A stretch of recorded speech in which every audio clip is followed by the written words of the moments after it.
네, 우리는 지난주에 개신교, 즉 칼빈의 입장을 중심으로 과연 인간은 스스로 하나님을 찾을 수 없는가라는 제목으로 함께 말씀을 상고했습니다.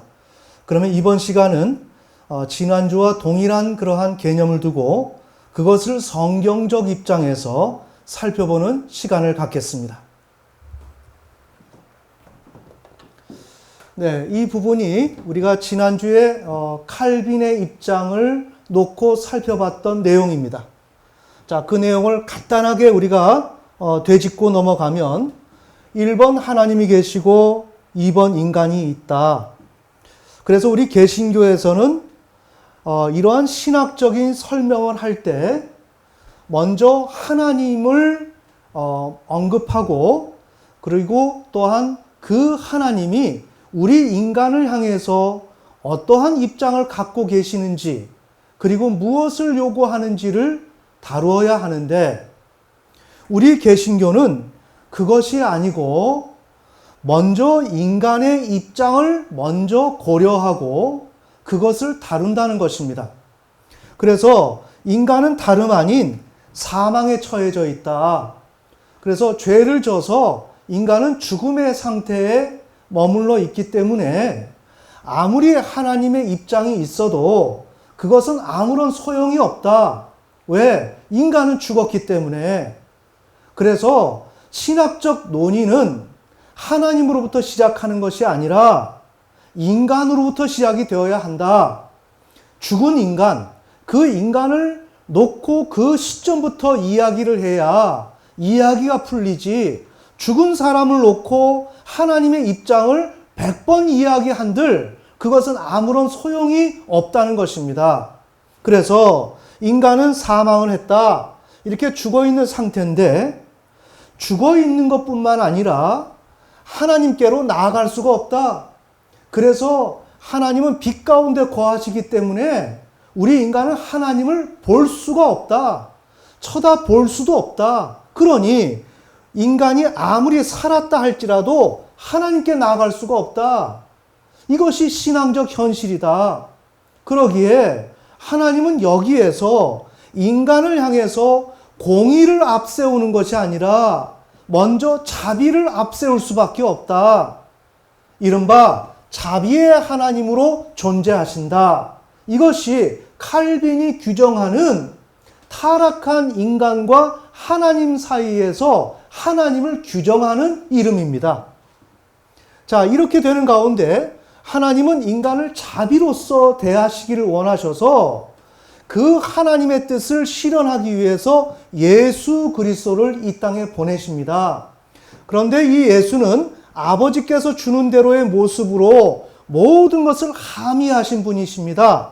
그래서 그 예수가 오셔서 인간에게 다시금 기회를 부여하는데 그 1차적 작업이 효력 있는 부르심이다.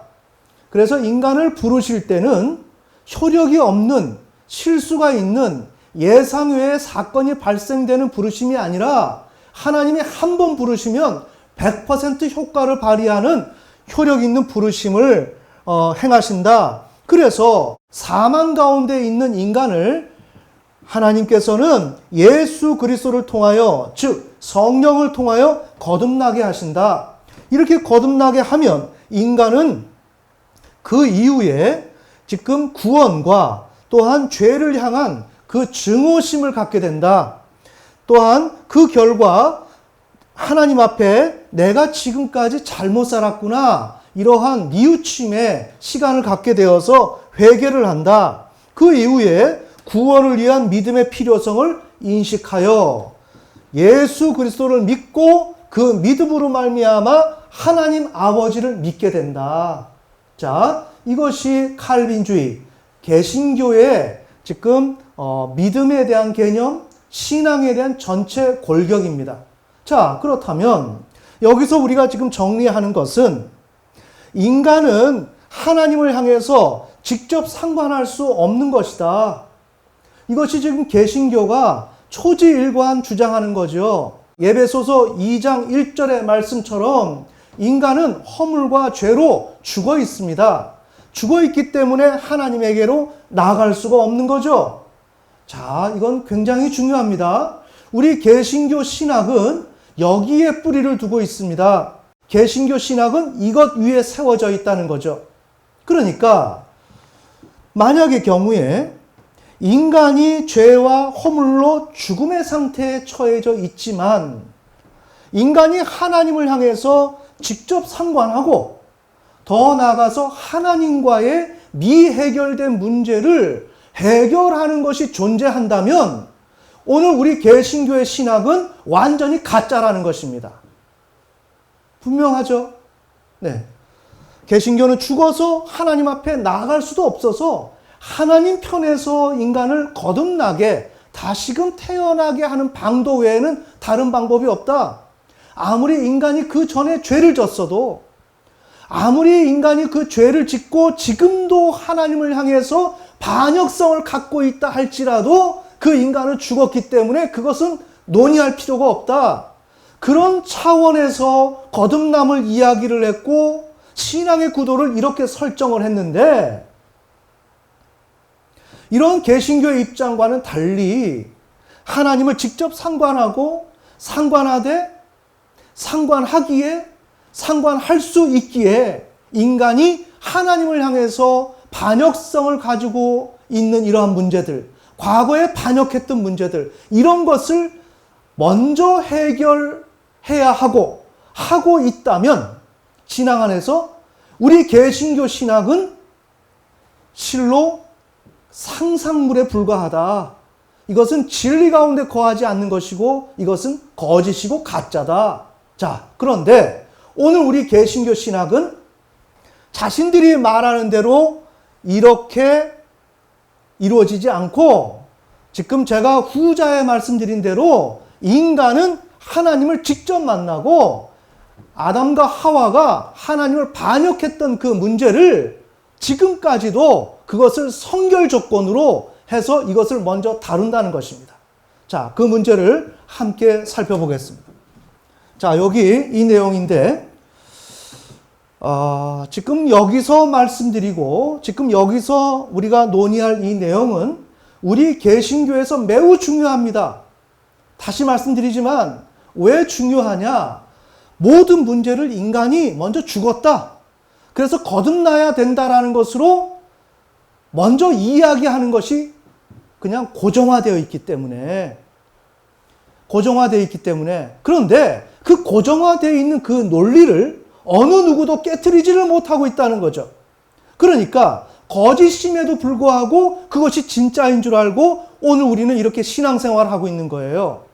그래서 오늘 그 문제를 다룬다는 것은 그 어느 것보다 매우 중요하다는 거죠. 자, 그래서 저기에 대한 지금 내용을 성경적 입장으로 살펴보면 어떻게 되냐면 첫째, 하나님이 계신다. 그리고 인간이 있다. 인간이 있는데 개신교는 인간이 직접 하나님을 상관할 수 없다 그랬지만 성경은 전혀 그렇게 이야기를 하지 않고 인간이 먼저 하나님을 상관하고 그 다음에 그 하나님을 통해서 다루어야 할 가장 중요한 문제를 다루면서 그렇게 다루었다 할지라도 하나님은 그래 다루었으니까 끝이다가 아니라 그 문제를 재차 예수 그리스도를 통해서 다시금 다루어서 예수 그리스도를 통해서 하나님을 온전히 믿도록 하시는 것이 하나님의 뜻이라는 것입니다. 이것이 성경이 이야기하는 겁니다.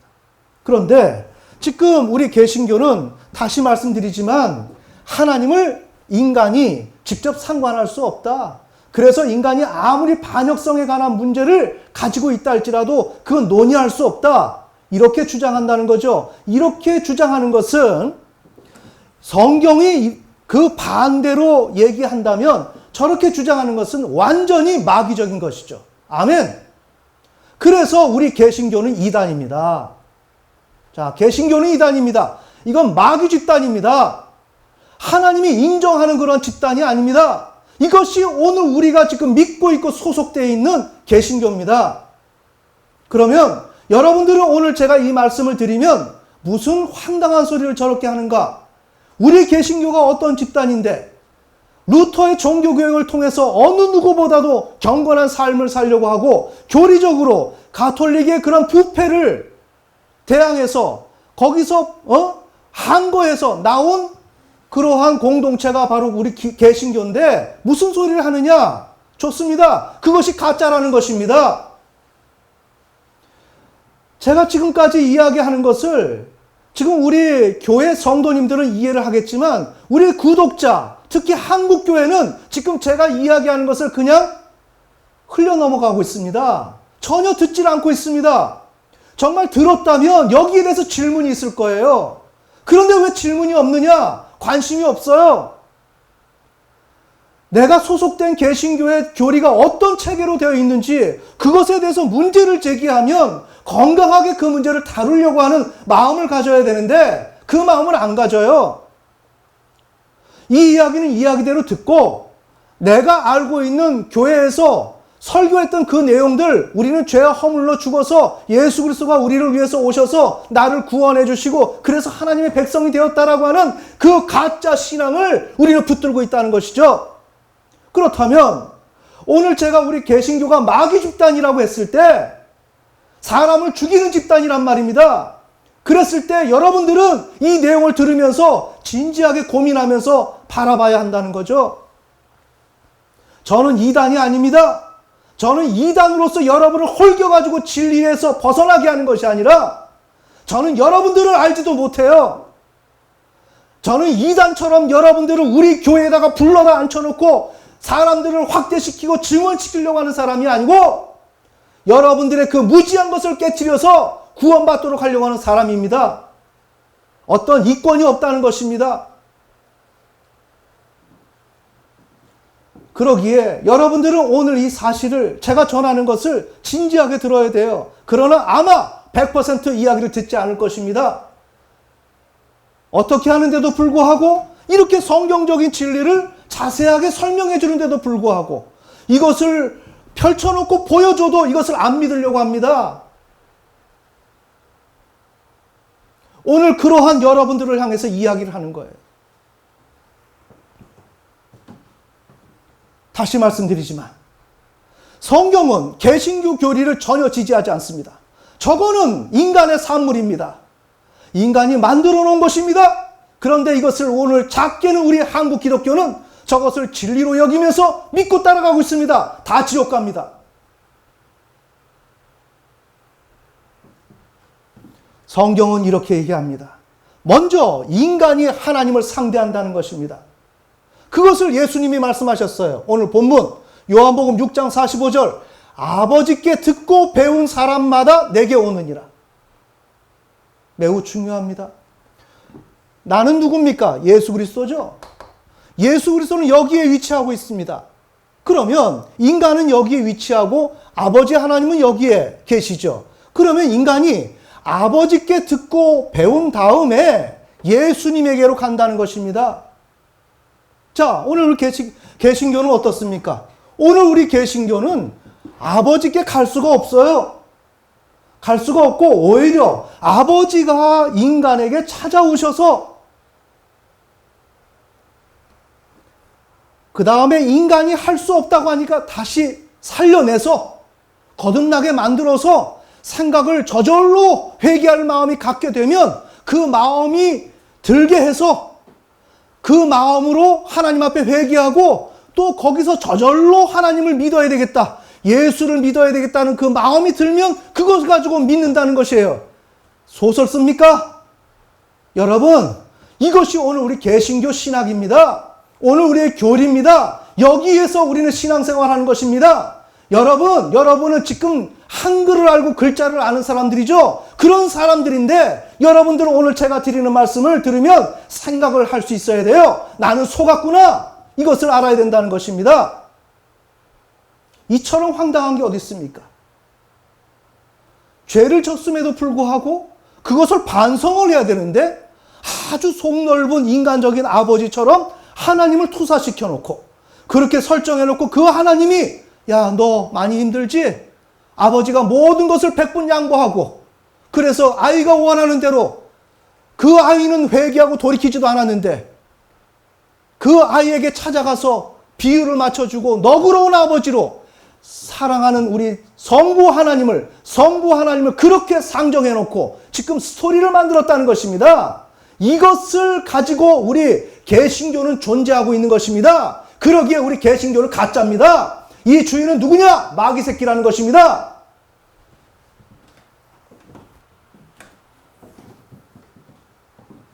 그래서 요한복음 6장 45절에 아버지께 듣고 배운 사람마다 내게 오느니라. 의미는 뭐냐? 인간은 예수님께 가기 전에 아버지께 듣고 배운다. 성부 하나님께. 우리가 지금 설교를 통해서 구약의 여호와 하나님, 이것은 신약의 주 하나님, 그것을 우리 예수님께서 해석을 하셨고 그 하나님은 성부 하나님이라고 얘기한 겁니다. 우리의 믿음의 대상은 성부 하나님, 예수 그리스도의 아버지이신 성부 하나님, 이분이 우리의 믿음의 대상이에요. 예수 그리스도가 믿음의 대상이 아니라는 것입니다. 우리는 먼저 이 사실을 논의했습니다. 자, 그것을 먼저 전제한 가운데 인간은 예수께 가기 전에 아버지께 먼저 듣고 배운다. 즉 예수께 가기 전에 하나님을 먼저 만나며 상관한다. 그 후 하나님이 그에게 예수 그리스도를 보내어 주시면 그 예수를 통해서 하나님을 경외하는 것에 대해서 더 구체적으로 배워서 하나님께 나아가는 것이다. 이게 신앙이라는 것입니다. 그런데 우리 개신교는 어떻습니까? 그냥 예수를 믿죠. 왜 믿는가? 내가 죄인인데 나를 위해서 오셔서 그분을 믿으면 내가 죄사함을 얻고 하나님의 백성이 된다. 완전히 다르죠. 신앙은 뭐 한다고요? 하나님을 경외하는 것을 배우는 것이라고요. 그래서 그분을 경외하는 것이라고요. 그 과정 일반이 신앙이라는 것입니다. 자, 그 내용을 여기에 예수님이 말씀하신 요한복음 6장 45절의 내용을 너무나도 포괄적이고 방대한 분량인데 이것을 아주 압축해서 요약을 했습니다. 자, 예수님이 뭐라고 말씀하셨는가? 선지자의 글에 다 하나님의 가르침을 받으리라고 기록되었은즉 이렇게 얘기했어요. 그러면 이 선지자는 누구냐? 이사야입니다. 이사야 54장 13절에 내 모든 자녀는 교훈을 받을 것이니, 자, 이렇게 되어 있습니다.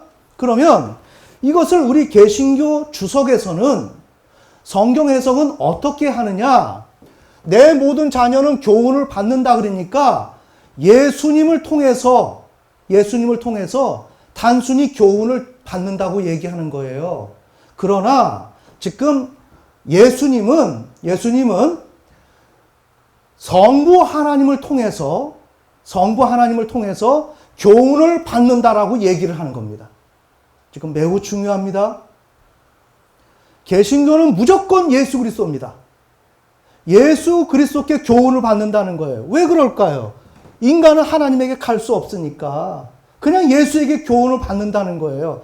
예수님은 그게 아니라 이사야 54장 13절의 내용을 인용하면서 이 내용을 개신교가 해석하는 대로 예수 그리스도가 교훈을 준다고 얘기하는 것이 아니라 아버지께 성부 하나님으로부터 교훈을 받는다는 것입니다. 아멘. 그래서 예수님은 선지자의 글에 다 하나님의 가르침을 받으리라고 기록되었던 것처럼 우리는 아버지께 듣고 내게로 오느니라. 그러니까 여기에 이사야 54장 13절의 내용은 개신교는 예수님에게 교훈을 듣는다 그랬지만 예수님 본인은 우리는 교훈을 받되 그것은 성부 하나님으로부터 교훈을 받는다는 것이에요. 그리고 예수님에게로 간다는 겁니다. 그러나 예수님에게로 가는 것은 우리 개신교가 말하는 것처럼 구원받기 위해서 가는 게 아니고 이 아버지가 우리 인간들에게 말씀하신 것을 재차 예수 그리스도를 통해서 복습하고 완벽하게 학습하기 위해서 예수 그리스도를 믿는다는 것입니다. 이해가 되시나요? 자, 그러면 여기서 아버지께 듣는다 그랬죠. 듣는다라는 것이 헬라어로 아쿠오, 귀를 기울이다, 경청하다, 듣다, 이해하다, 받아들이다. 자, 누구에게 지금, 누구를 상대로 지금 이런 행위를 하는 거죠? 성부 하나님. 성부 하나님께서 말씀하실 때 귀를 기울이고 경청하고 듣고 이해하고 받아들인다는 것입니다. 그렇게 하면서 배운다는 것입니다. 헬라어 배우다, 만따노, 조사하다, 파악하다, 알아내다, 확인하다, 가르침을 받다, 배우다, 습관, 버릇이 들다. 어떻게 누구를 상대로? 성부 하나님을 상대로. 누가? 우리 개신교에서 말하는 죄와 사망으로 죽어있는 우리 인간이. 우리 인간이 예수님을 상대로 하는 것이 아니라 먼저 성부 하나님께 나아가게 되는데 그 하나님이 말씀하시는 것을 듣고 배운다는 것입니다. 그래서 가르침을 받게 되는데 이것이 가르침을 받고서 끝나는 것이 아니라 습관, 버릇이 들 정도로 하나님으로부터 이 말씀을 배운다는 것입니다. 아멘. 자, 그러니까 이것은 무슨 내용이냐? 성부 하나님은 죄로 인해 사망에 처한 인간을 직접 대면하고 상관하신다. 그래서 인간은 성부 하나님을 경외, 즉 신뢰해야 한다는 것을 가르치신다. 그러면 인간은 하나님을 향한 경외를 배운다. 자, 이것을 먼저 성부 하나님께 배우는 거예요. 누가? 죄와 사망 가운데 갇혀있는 우리 인간이. 그 예가 에스겔서 23장 19절에서 21절의 말씀입니다. 이것은 무언가? 에스겔은 이집트의 애굽의 종로로 타던 이스라엘 백성들이, 잘 들어야 됩니다. 단순히 바로 왕이 잘못돼서 포갑정치 하에서 압제를 당해서 고통 가운데 있었던 것이 아니라 에스겔은 이집트의 그 백성들을 해석을 하는데 이집트에 있던 이스라엘 백성들은 우상 숭배를 했다는 것입니다. 자, 그 내용을 우리가 좀 살펴보겠습니다. 에스겔 23장. 지금 우리 개신교에서는 이집트의 종로로 타던 이스라엘 백성들은 단순히 바로의 종로로 타면서 어찌할 바 모르는 그러한 고난 가운데 있는 불쌍한 한 인간으로 정의합니다. 이것은 잘못된 신학입니다. 이집트에서 종로로 타던 이스라엘 백성들은 누구죠? 그들은 야곱의 후예, 아브라함의 후손. 그들은 아브라함의 믿음을 지니지 않고 하나님을 자신의 독자 이삭을 바치면서 경외했던 아브라함의 모범을 따르지 아니하고 하나님을 버리고 우상을 숭배를 했습니다. 자, 그렇게 된 결과 하나님의 심판이 이집트에 일어났고 거기서 하나님이 구원해 주시는 역사가 출애굽 역사입니다. 아멘.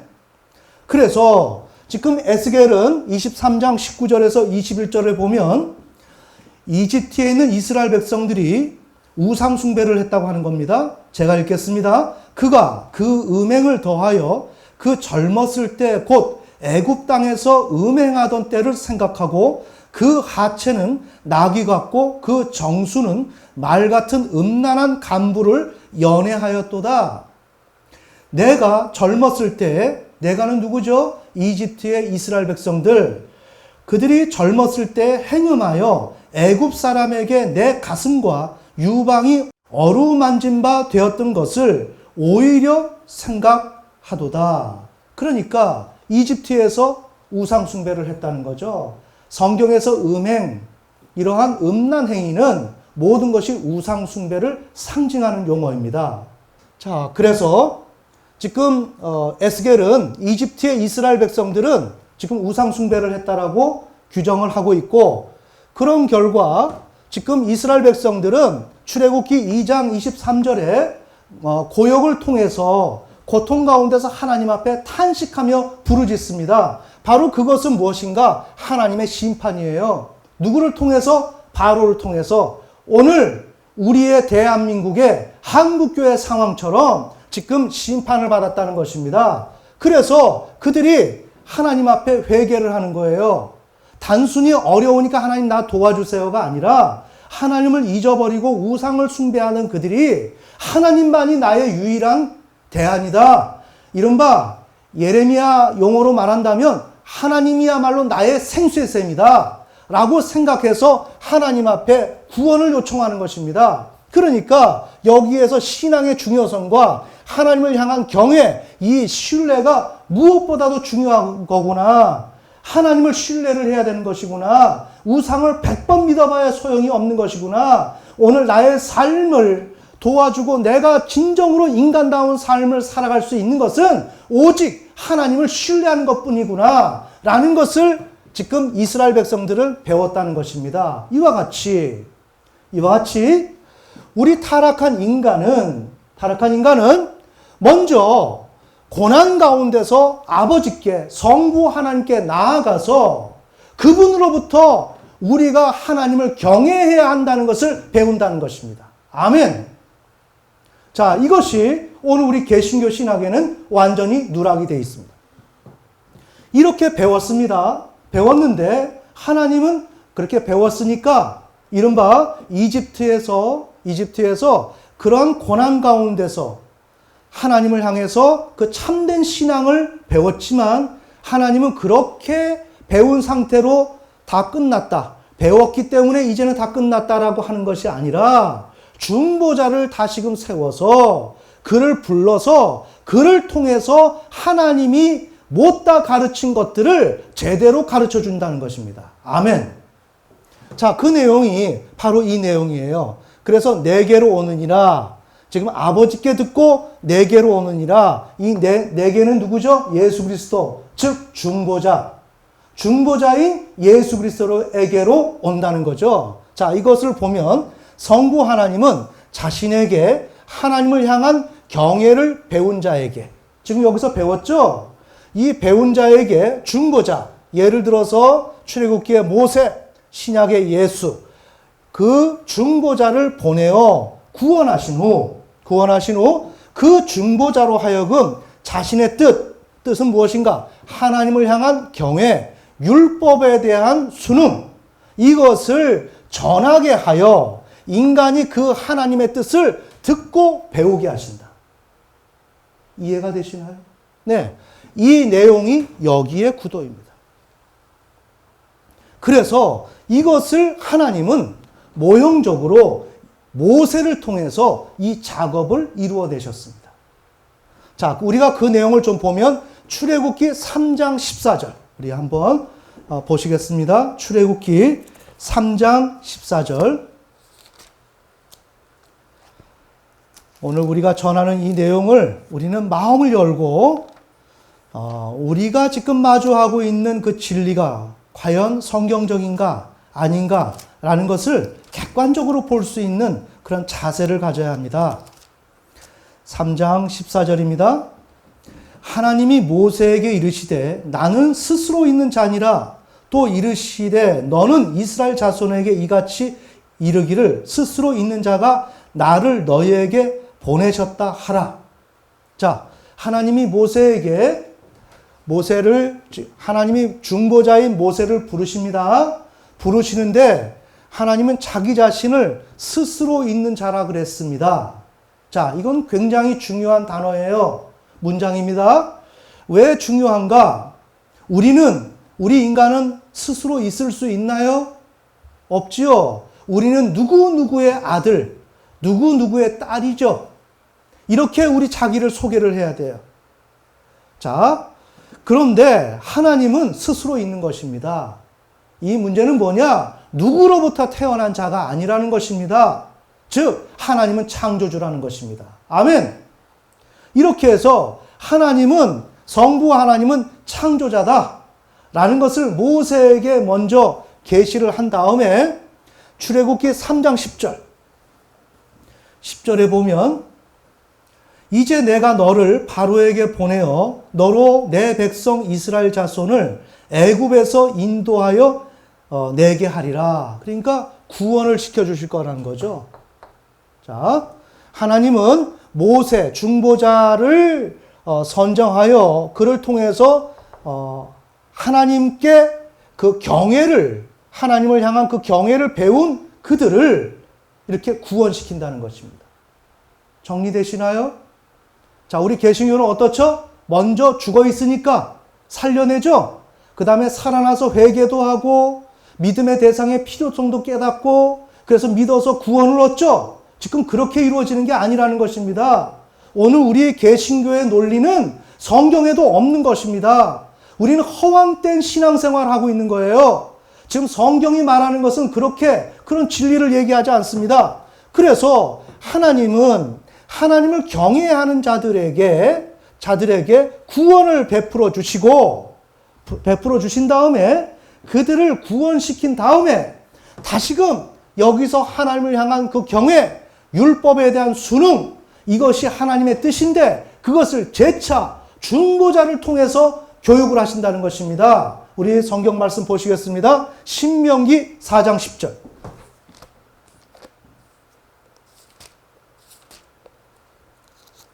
신명기 4장 10절. 오늘 제가 여러분들한테 강하게 이야기한다 그래서 놀라지 마십시오. 우리는 진리 가운데서 올바로 판단해야 합니다. 저는 어두운 곳에서, 내밀한 곳에서 사람을 속여가면서 무언가 현혹하고 진리라는 이름으로 꼬임을 하는 사람이 아니고, 저는 모든 사람들 앞에서, 공중 앞에서, 오늘 우리 개신교 앞에서, 전 세계 기독교 앞에서 누구 할 것 없이 그냥 모든 사람 앞에서 이 진리를 지금 저는 선언을 하는 것입니다. 아멘. 자, 4장 10절을 보면 내가 호렙산에서 내 하나님 여호와 앞에 섰던 날에 여호와께서 내게 이르시기를 나를 위하여 백성을 모으라. 자, 하나님이 백성들을 향할 때, 인간을 향할 때 누구를 향해요? 누구를 위해서? 우리 개신교는 우리 인간을 위하죠? 자비하신 하나님이죠? 아니라고요. 하나님은 하나님을 위해서 일하시는 분입니다. 아멘. 그래서 나를 위하여 백성을 모으라. 내가 그들에게 내 말을 들려서 그들로 세상에 사는 날 동안 나 경외함을 배우게 하며 그 자녀에게 가르치게 하려 하노라. 이것이 하나님의 목적입니다. 모세를 통해서 죄와 사망 가운데 갇혀있는 그들이 뒤늦게 하나님을 알아서 예레미야의 언어로 말하면 생수의 샘이신 하나님을 알아보고 그리하여 구원을 받아서 그냥 구원받았으니까 끝난 것이 아니라 다시 한번 재차 하나님은 하나님을 경외해야 된다는 것을 모세 중보자를 통해서 가르친다는 것입니다. 아멘. 자, 그래서 신명기 14장, 17장, 31장 연이어서 쭉 나오는데 구약에서 배움이라는 것은 무엇을 의미하는가? 창조주 하나님을 경외하는 것을 배움이라고 한다고요. 그 다음에 그분의 율법에 순응하는 것을 배움이라고 한다고요. 그래서 하나님은 가르치고 배운다는 것은 다른 것이 아닙니다. 하나님을 경외하고 그분의 율법에 순종하는 것. 이것을 하나님은 가르치는 것. 그래서 배우는 것으로 정의하고 있는 것입니다. 아멘. 우리 한 구절만 더 찾아봅시다. 31장 12절 13절 신명기 31장. 자, 신명기 31장 11절에서 13절. 온 이스라엘이 내 하나님 여호와 앞 그 택하신 곳에 모일 때에 이 율법을 낭독하여 온 이스라엘로 듣게 할지니 곧 백성의 남녀와 유치와 내 성 안에 우거하는 타국인을 모으고 그들로 듣고 배우고 내 하나님 여호와를 경외하며 이 율법의 모든 말씀을 지켜 행하게 하고. 아멘. 그 다음에 13절 보면 또 너희가 요단을 건너가서 얻을 땅에 거할 동안에 이 말씀을 알지 못하는 그들의 자녀로 듣고 내 하나님 여호와 경외하기를 배우게 할지니라. 아멘. 그래서 성경에서 배운다라고 하는 것은 다른 것이 아닙니다. 창조주 하나님을 경외하는 것을 배우는 것입니다. 자, 그것을 어떻게 한다? 예수 그리스도 중보자를 통해서 재차 가르쳐 주신다는 거죠. 그것을 학습해서 하나님을 경외하도록 하는 것이 하나님의 그러한 신앙의 전체의 내용입니다. 자, 그 내용을 우리가 기초로 보면 하나님이 있고 인간이 있는데 이와 같이 하나님께 듣고 배웁니다. 자, 듣고 배웁니다. 이렇게 되면 하나님은 예수 그리스도를 통해서 이것을 재차 학습을 시킨다 그랬죠. 그래서 하나님을 진정으로 경외하도록 만든다 그랬습니다. 자, 그러니까 예수 그리스도를 보내십니다. 그래서 예수님이 말씀하십니다. 요한복음 8장 42절, 내가 하나님께로 나서 왔음이라. 나는 스스로 온 것이 아니요 아버지께서 나를 보낸 것이다. 자, 어떤 의미에서 지금 중보자를 모세를 보냈던 것처럼 종말론적인 하나님 나라에서 신약시대에 하나님께서는 모세와 같은 선지자인 예수 그리스도를 이렇게 보냈다는 거죠. 그렇게 보낼 때 누구를 향해서 보내느냐? 이는 아버지께서 내게 주신 자다. 지금 이렇게 예수님을 믿는 자들을 향해서 예수님은 아버지께서 내게 주신 자라고 지금 명명하는 거예요. 그럼 이거를 우리가 앞서 설명한 구도 속에서 본다면 하나님을 경외해서 하나님이 중보자를 통해서 다시금 재차 교육을 해서 하나님을 온전히 믿게 하도록 하나님이 설정한 자를 의미하는 것이죠. 아멘. 그래서 아버지께서 예수에게 주신 자입니다. 매우 중요합니다. 네. 이렇게 이 주신 자인데 이 주신 자에게 예수님은 아버지께서 이끌지 아니하면 아무라도 내게 올 수 없느니라. 바로 이 내용입니다. 그래서 하나님은 하나님을 경외하는 것을 아버지로부터 배운 그들을 예수 그리스도에게 이끕니다. 예수 그리스도에게. 그래서 이끌지 아니하면 예수에게로 갈 수가 없습니다. 매우 중요한 내용입니다. 지금 이게 신앙의 아주 성경적인 그 본질적인 개념입니다. 65절, 아버지께서 오게 하여 주지 아니하시면 누구든지 예수님에게로 갈 수가 없다는 거예요. 그러니까 예수님에게로 가는 자는 누구죠? 먼저 성부 하나님께 하나님을 경외하는 것을 배운 자. 우리 개신교의 그 내용대로 거듭나서 죽어 있는데 성령을 통해서 거듭난 그 자가 예수에게로 가는 게 아닙니다. 자, 그러면서 이렇게 아버지께서 하나님께 경외함을 배운 자들을 예수 그리스도에게 인도하셨는데 아버지께서 할 말을 주셨어요. 할 말을 주셨고 이룰 것을 명령하셨어요. 무엇을 명령하셨을까요? 우리 죄인이 불쌍하니까 잘해주라고? 아니라고요. 하나님을 경외하라고. 아멘. 인간은 하나님을 경외해야 된다라는 그 사실을 말을 하라고 한 것입니다. 모세가 지금 신명기에서 구원받은 이스라엘 백성들에게 이것을 이야기하는 것처럼. 아멘. 무엇을? 하나님을 경외해야 된다는 것. 마찬가지로 신약 시대에도 예수 그리스도가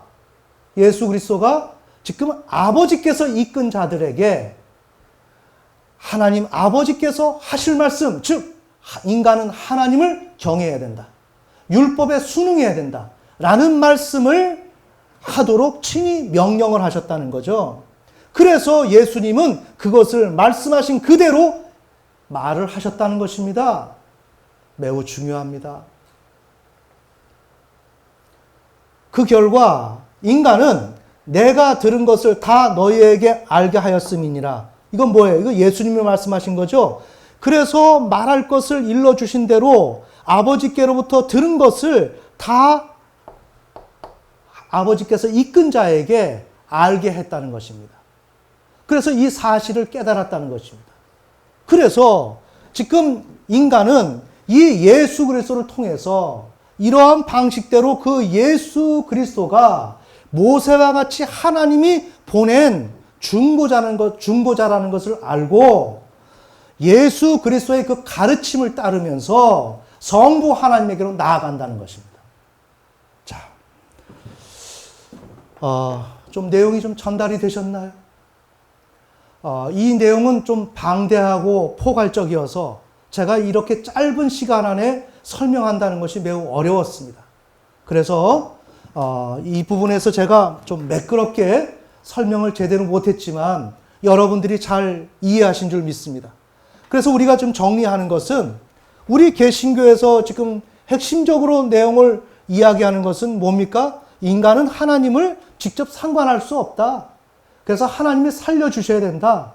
이것으로부터 시작해서 거듭나야 한다. 그래서 당신은 거듭났습니까?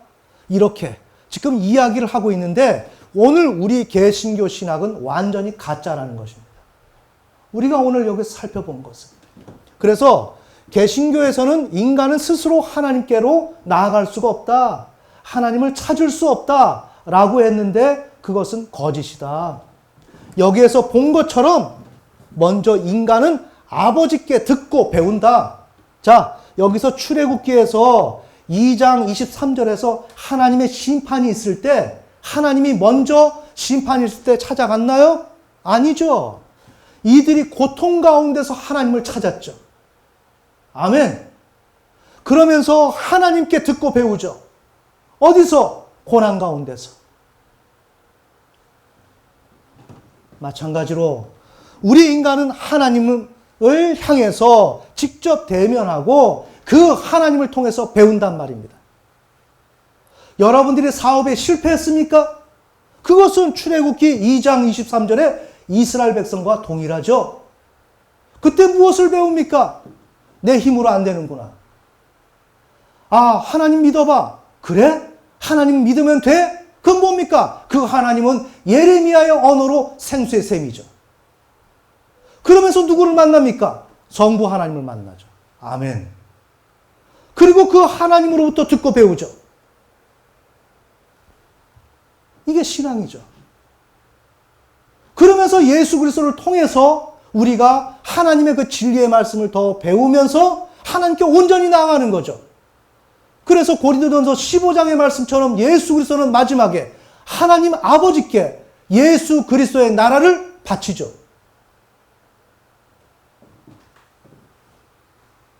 그래서 지금 우리가 얘기하는 건 뭐예요? 인간은 하나님을 만나서 하나님께 배운다는 것입니다. 매우 중요합니다. 제가 전하는 내용이 거짓이었다면, 제가 이단이고, 제가 말하는 것이 성경적이라면, 우리 개신교는 이단입니다. 됐습니까? 저는 이것을 주석을 통해서 지금 설명하는 것입니다. 이거는 어떤 주석을 찾아보더라도 이 내용이 나오고 있습니다. 어렵지 않습니다, 이거는. 그런데 우리 개신교는 이렇게 예수님이 이렇게 분명히 말씀하셨는데 자기의 상상으로 인간이 죄로 인해서 사망 가운데 처해져 있다고 하니까 살아나야 된다라고 하는 논리를 펼친 거예요, 이게. 누가? 칼빈이. 그러나 성경은 어떻게 한다고요? 구약으로부터 시작해서 구약의 역사가 전체가 이겁니다. 제가 이걸 많은 것을 지금 다 제안을 하고 애를 쓴 거예요. 그래서 설교가 힘들었어요. 어떤 것을 생략하고 어느 부분만 설교할 것이냐라는 것 때문에 제가 어려웠습니다. 그런데 여기서 우리가 출애굽기에서 한 장면만 보더라도 먼저 하나님을 만난다는 거죠. 그리고 우리의 신앙에서 그 일이 다 발생했고 그래서 우리는 예수를 믿게 된 것입니다. 자, 여기서 또 다시 하나 얘기해 봅시다. 주 예수를 믿으라. 그리하면 너와 내 집이 구원을 얻으리라. 이거는 구약을 인용한 말씀입니다. 바울이. 그 주는 누굴까요? 하나님께서 보내신 예수 그리스도. 아멘. 그 주는 누굴까요? 하나님을 경외해야 한다는 것을 이루기 위해서 오신 예수 그리스도. 그 예수를 믿으라고 하는 것입니다. 그랬더니, 아, 그래. 예수님은 나의 죄를 위해서 대신 오셨으니까 내가 그 예수를 믿으면 그냥 죄에서 해방되고 구원을 얻네. 이러한 비성경적인 논리로 지금 예수를 믿고 이것을 가지고 책을 써요, 사람들이.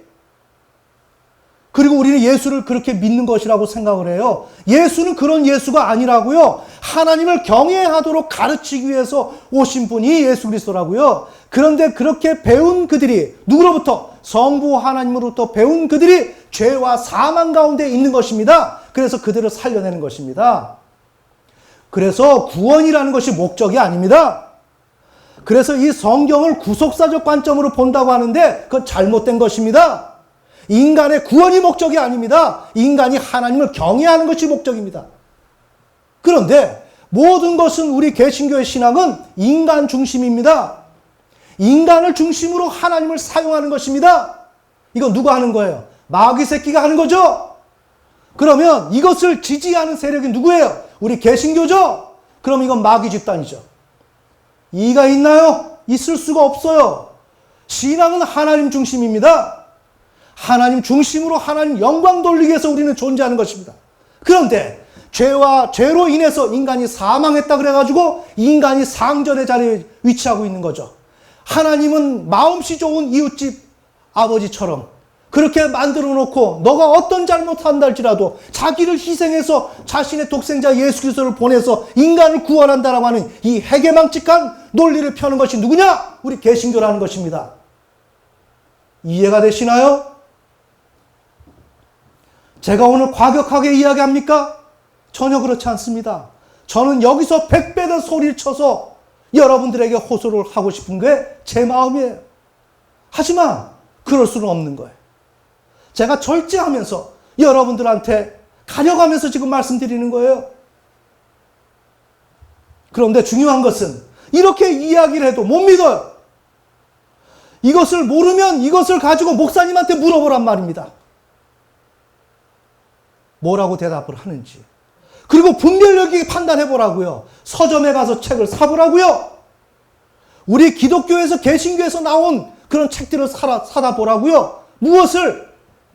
주석을 사보라고요.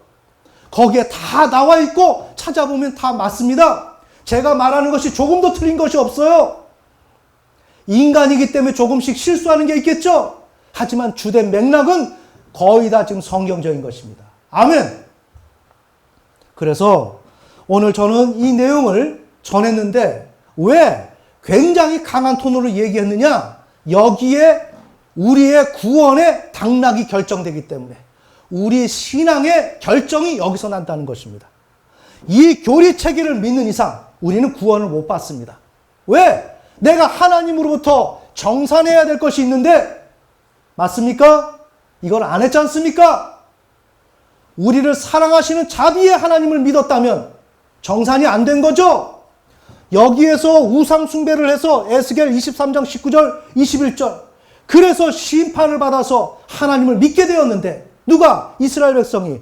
그 다음에 또 누가? 우리가 사업에 실패해서 하나님을 믿게 되었는데 여기에서 그 하나님이 예레미야의 언어로 생수의 샘이라고 하는 신앙적인 그러한 개념을 정착시키지 못하고 바로 얼렁뚱땅 내가 힘드니까 예수 그리스도가 나를 구원해 주신다. 예수가 나의 삶을 보살펴 주신다. 성령이 함께 하신다. 이쪽으로 흘러가게 되면 예수를 통해서 하나님이 확고히 하고자 했던 하나님을 경외하는 사상이 전혀 작업이 안 돼 있고 앞으로 나아갈 수가 없기 때문에 이 사람은 구원을 얻지 못한다는 것입니다.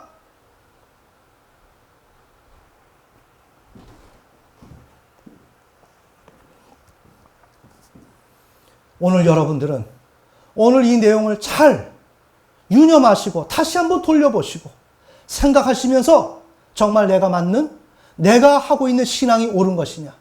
아니라고 한다면 여러분 스스로가 생명을 향해서 찾아가야 합니다. 그것이 유일한 대안입니다. 오늘 우리 한국 기독교를 믿을 수도 없고 세계 개신교를 믿을 수도 없는 것입니다. 오직 우리가 믿을 수 있는 것은 성경 말씀입니다. 아멘. 여기에는 아주 객관적이고 건강한 서적들을, 전문적인 서적들을 놔두고 내 생명이 달려있는 문제이기 때문에 고민하면서 연구하고 찾아 들어가는 작업을 개별적으로 하셔야 됩니다. 부디 여러분이 이 작업을 잘 하셔서 하나님의 그 구원의 역사 가운데 탈락되지 아니하고 모두가 선택되어서 하나님의 백성이 되는 역사가 일어나기를 예수님의 이름으로 축원합니다. 다 같이 기도드리겠습니다.